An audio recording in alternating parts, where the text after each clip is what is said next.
The ruling establishment has a lot of, they will stop at nothing to complete their toolkit of control, right? So one of the things that has been missing from the toolkit of total control has been quarantines and curfews, right? Mm-hmm. So now, welcome to the new world in America.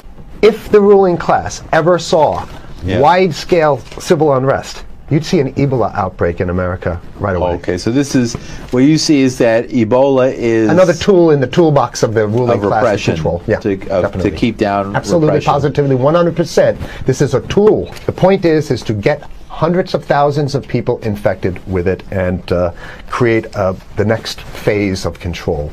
Now, one of the things I'd like to show to back up my my claims here. Here's a document from the Rockefeller Foundation. Rockefeller Foundation, right there. You can zoom in on that, where my finger is. It's called Scenarios for the Future International Development, the Rockefeller Foundation. All right? Okay, let's take a look at what they're saying here. This is something like a 50, 60-page document. I'd like you to go to page 18, if you can look at this up on the internet, but I'll read it off to you. It's called Lockstep. Lockstep. In 2010, they published this, Rockefeller Foundation, and here's what they're saying. They're saying that they call it a scenario. These are scenario narratives, and they speak about it in the past tense. So they put out this scenario, Lockstep. A world of tighter, top-down government control and more authoritarian leadership with limited innovation and growing citizen pushback. Okay, I'll read a little bit of it. In 2012, the pandemic that the world had been anticipating for years, nobody was anticipating a pandemic, finally hit. Unlike 2009's H1N1, this new influenza strain originating from wild geese, they use some scenario, but this is Ebola they're talking about. Ahead. Even the most pandemic-prepared nations were quickly overwhelmed when the virus streaked around the world, infecting nearly 20% of the global population and killing 8 million in just 7 months, the majority of them healthy young adults. The pandemic also had a deadly effect on economies. You can see the agenda.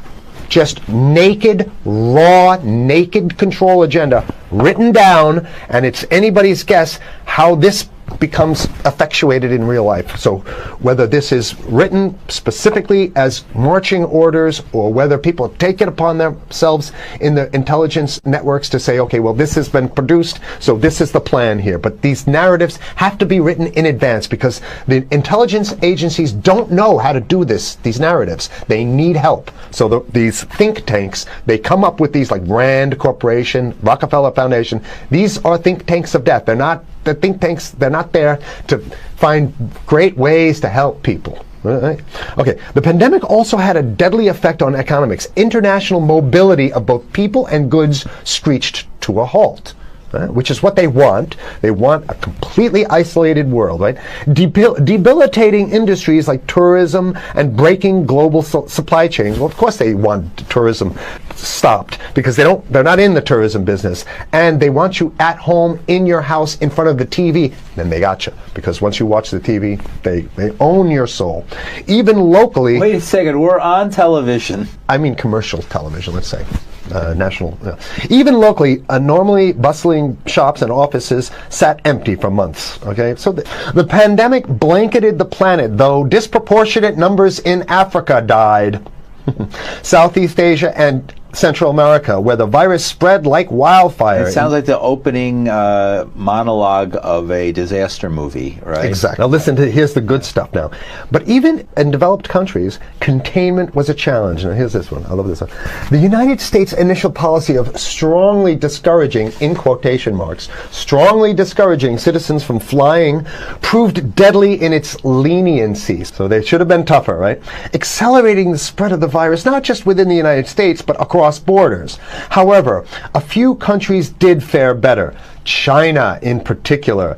The Chinese government's quick imposition and enforcement of mandatory quarantine for all citizens, as well as its instant and near hermetic sealing off of all borders, saved millions of lives, stopping the spread of virus far earlier than in other countries. So the message is here is we have to look towards the Chinese, the oppressive totalitarian Chinese regime as an example of what we need to be doing here. And of course, the ruling class here loves the Chinese regime because they have demonstrated to the ruling class the most efficient form of capitalism, which is authoritarian capitalism. China's government was not the only one that took extreme measures to protect its citizens from risk and exposure.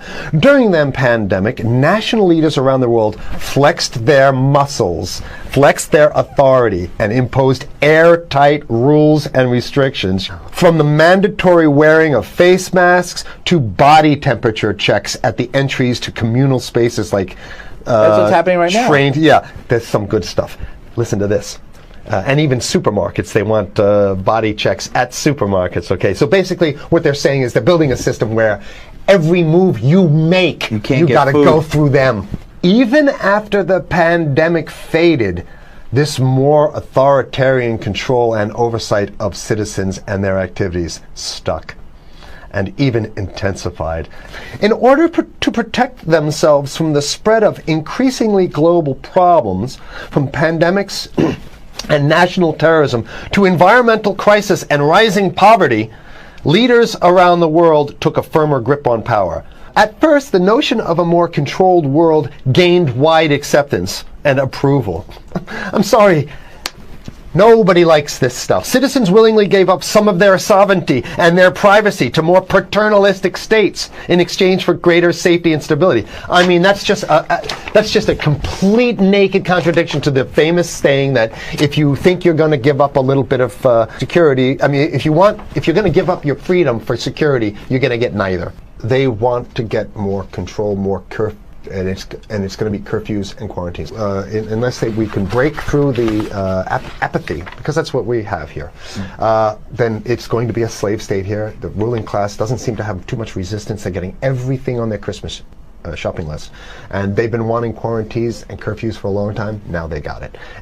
And if you want to live in a world where you're tricked into all this stuff because it's for your safety, right? And if you want to have a probe and make sure you got to check your pockets, make sure you don't have anything incriminating on you before you go out, and when you step out of your house, you want some police there to monitor and see what you're doing. If that's the world you want to live in, be apathetic, don't do anything. You're going to get that world very soon. It's coming your way, definitely.